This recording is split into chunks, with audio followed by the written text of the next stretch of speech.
गुरुजी आपसे सवाल पहला इधर इधर आचार्य, ही प्रेफर्स बीइंग कॉल्ड आचार्य।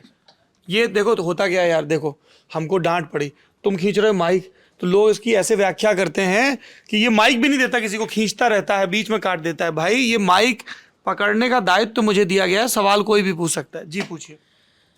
आपने कहा कि अंदर के जो आपके दुश्मन हैं इनको कैसे आप आइडेंटिफाई करें। लालच है, मान लीजिए कि अगर कोई आदमी कर्म कर रहा है तो ये सब चीज़ें तो साथ में जुड़ती जाएंगी ना सर।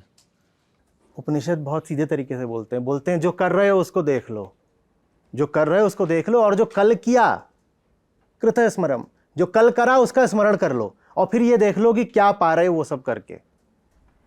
अभी अपनी स्थिति को देख लो, थोड़ा अपने से प्रेम होना चाहिए, थोड़ा अपने प्रति संवेदनशीलता होनी चाहिए ना, हमें अपने प्रति सेंसिटिविटी होनी चाहिए।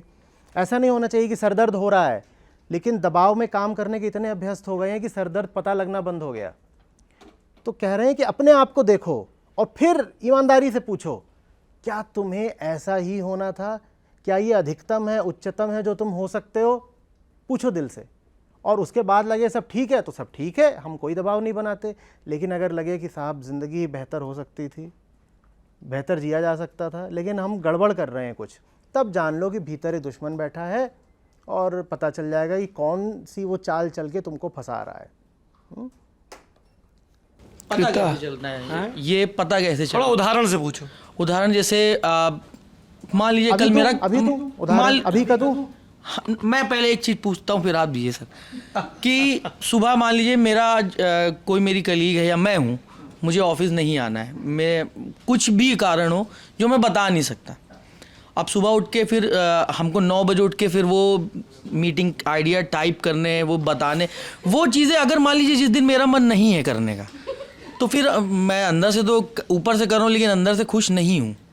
अगर ये चीज़ मैं अपने सीनियर्स को बताता हूँ तो ये बहुत क्रांति मानी जाएगी, ऊपर से जाएगा। मतलब मैं आपके बात से इत्तेफाक रख रहा हूँ लेकिन ये टफ बहुत है सर। ये आपने जितना भी बताया बना दिया, ये टफ बना किसने दिया? आपको नहीं आना दफ्तर, आप मत आओ, पर फिर आप तनख्वाह की उम्मीद मत रखना बस। तो ये किसने टफ बनाया है? क्लैरिटी हो गई। ये टफ आपके लोभ ने बनाया ना। तो वेदांत कहता है कि जो अपना लोभ है इसको जान लो, इसने ही तुमको दास बना रखा है। कहा तो मतलब कई ऐसे लोग भी हैं जो कहते हैं कि ये बातें बड़ी बड़ी होती हैं, जब बड़ी ग्राउंड क्या पे बात है? नहीं, जबकि ग्राउंड पे आती है तो टफ हो जाता है। कैसे टफ हो जाता है? टफ इसलिए हो जाता है क्योंकि लोभ के साथ अक्सर काम वासना भी जुड़ी है। जी। अब आप कर्तव्य या जिम्मेदारी के नाम पे या परंपरा के नाम पे आप इतना बड़ा मान लीजिए परिवार कर लें, या आपने एक बहुत बड़ा शिक्षा ऋण या कार लोन अपने ऊपर चढ़ा लिया है, तो फिर तो आप कहेंगे ही कि मुझे इतनी तनख्वाह हर महीने चाहिए ही चाहिए, नहीं तो किस्त कैसे चुकाऊंगा।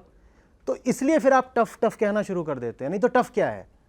अगर आपने 100 तरह की जंजीरें से खुद ही ना स्वयं को जकड़ रखा हो तो क्या टफ है? तो मान लीजिए सर कि कोई इंसान है जिसके पास मतलब जो विलासिता का शौक रख रहा है, उसके लिए काम कर रहा है, पैसे कमा रहा है, तो क्या वो अंदर से साफ नहीं है? विलासिता का शौक कोई नहीं रखता। जब भीतर समस्या होती है तो बाहर विलासिता होती है। तो आपके कहने का मतलब ये है कि अगर अद्वैत की तरफ जाना है तो ये मतलब काम करना है तो कर्म तो बहुत बड़ी चीज़ है, लालच छोड़ दो, बहुत ज़्यादा की उम्मीद छोड़ अद्वैत दो। की तरफ जाना है ये मैं नहीं बोल रहा हूँ, अद्वैत की तरफ जाना है ये आप बोल रहे हैं, क्योंकि द्वैत से आप संतुष्ट नहीं हैं। जैसी जिंदगी चल रही है वही द्वैत कहलाता है। आप उससे खुश हैं क्या? और नहीं खुश हैं तो अद्वैत समाधान है, और कोई समाधान है ही नहीं।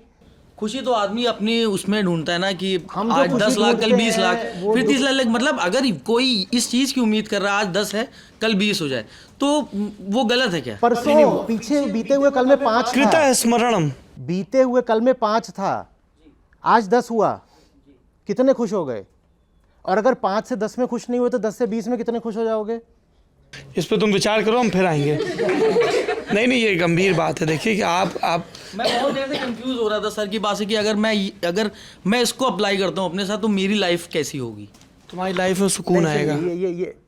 ये कभी नहीं करना चाहिए, ये सोचना कि अगर मैं बेहतर हो जाता हूँ तो फिर जीवन कैसा होगा। कारण बताता हूँ। ये प्रश्न लगभग वैसा होता है कि आपने मान लीजिए कोई चीज़ ज़िंदगी में कभी देखी नहीं, मान लीजिए आप बचपन से ही नेत्रहीन रहे हैं और डॉक्टर बोले कि अब सर्जरी होगी आपकी, लेकिन सर्जरी का आपको इतना मूल्य देना पड़ेगा। तो आप कहें कि पैसा ज़्यादा ले रहे हो, पहले डेमो दिखाओ। पहले बताओ कि जब हम ठीक हो जाएंगे तो हमें कैसे दिखाई देगा।